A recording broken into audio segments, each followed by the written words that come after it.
Hi, folks. Welcome back to the retirement question. Hope you have a great day. If it's your first time, welcome. If you've been here before, thank you for your loyalty. Appreciate you coming back. I was thinking about what to talk about today, and I was thinking that every time it seems like anyone talks about retirement, it's always about money. The conversation always loops back around about money. And retirement isn't just about the money. And sometimes I think maybe we focus way too much on the money issue. How much have I saved? Will my investments last? When should I claim Social Security? All these questions, they're all about money. But I learned something interesting, and it was a recent Gallup survey that found that 82% of current retirees actually say they have enough to live comfortably.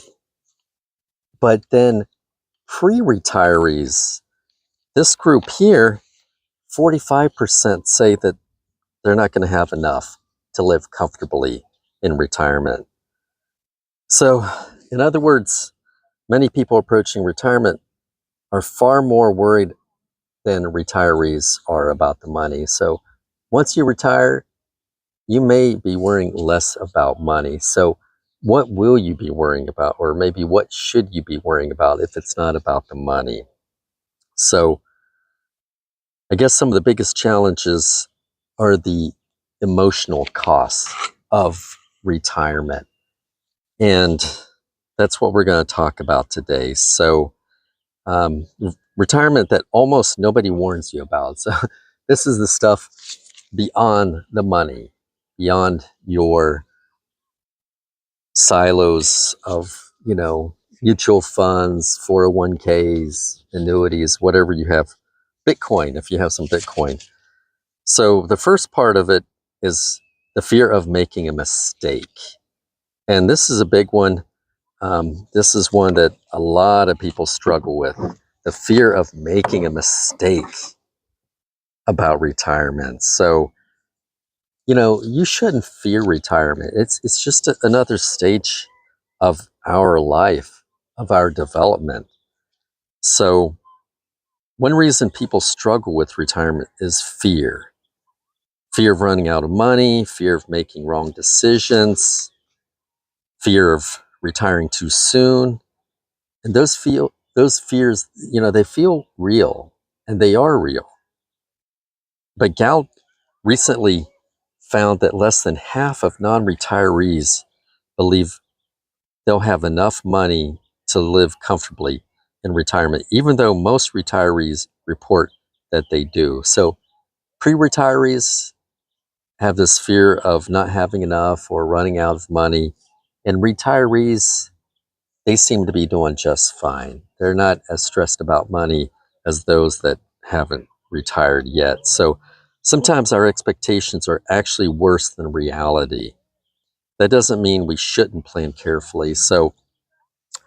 But it does mean fear alone may not be the best guide. So you don't want fear to kind of rule your life, whether in retirement or pre-retirement as well. So definitely don't let fear take control. So number two, why we keep working. So this is another big one. So many assume that, if someone's still working, you know, into their 60s, it's purely because they need the money.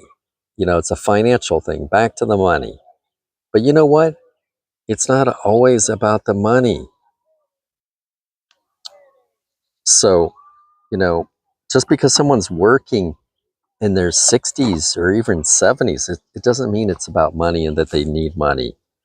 Um, there's a survey that shows that many retirees who continue working do so because they want to stay active, maintain a sense of purpose, and they find rewardment in engagement with other people. So they keep working basically so they have people they'll see every day.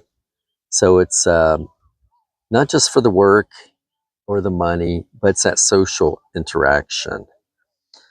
So this tells us something important. Work isn't always about income. Often it's about meaning. So that's something you have to figure out in retirement. Not just why you're retiring, but what are you retiring to? So number 3, this is a big one as well. And this is something I'm hearing more and more about, actually. Loneliness and social connection. This definitely deserves more attention. Loneliness. And this is real. People, they can do drastic things when they feel loneliness or isolation. And according to research published by JAMA, which is the Journal of the American Medical Association, roughly a third of older adults report feelings of loneliness, and nearly 3 in 10 report feeling socially isolated. That's a big number. That's a lot of people in retirement. So loneliness, social isolation, it's definitely a problem that people have to deal with, and you have to get your hands around that. You can't just let it go, and hopefully it's going to resolve itself. So, because when we retire, we don't just leave behind a paycheck. We often leave behind daily interactions, friendships, and a built-in social network. So going to work, even if you don't like your coworkers or customers or just your manager, there's still social interaction there. You're not there alone. At least, most jobs you're not alone. So there is some social interaction. So you do have a network at work. And many of us spend years preparing financially for retirement. Far fewer spend time preparing socially. So we focus so much on the money and less on the social side of retirement, in far as feeling loneliness or social isolation. So that was number 3. Number 4 is identity and purpose. Retirement can also challenge our sense of identity. You've spent decades working, building a career, climbing the corporate ladder, and now it's over. So, for decades, you could answer, what do you do? Well, often that's your job title, or was your job title. I was a project manager, I was a assistant manager, I was this, a director, whatever. So it's that title that we've been using for decades. And now you're not going to have that title. You're going to be retiree. That's a lot different. So suddenly that role disappears. Your title, you're no longer what you were at work. So, financial planners, retirement researchers frequently observe that many retirees experience this honeymoon phase early in retirement. But long-term happiness depends heavily on purpose, structure, relationships, and meaningful activities, not simply financial success. So retirement isn't just about what you're retiring from. It's about what you're retiring to. Time matters more than we think. Here's another stat I found. Something really makes you want to think. According to recent retirement research, the average American retiree around the age of 62 in the US, um, and a healthy life expectancy in the US is actually roughly 64 years of age, according to Kiplinger. So that's just 2 years. You retire and then your health goes to crap.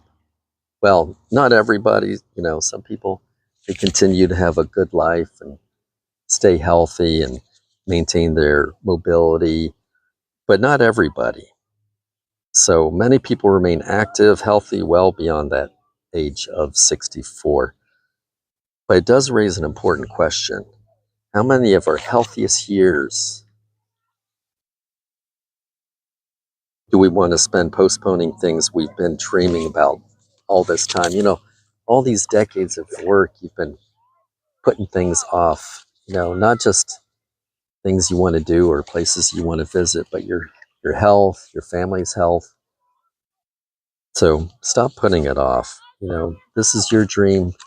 Start to live it. So, the more I think about retirement, the more I realize it's not just about the financial decision, the money.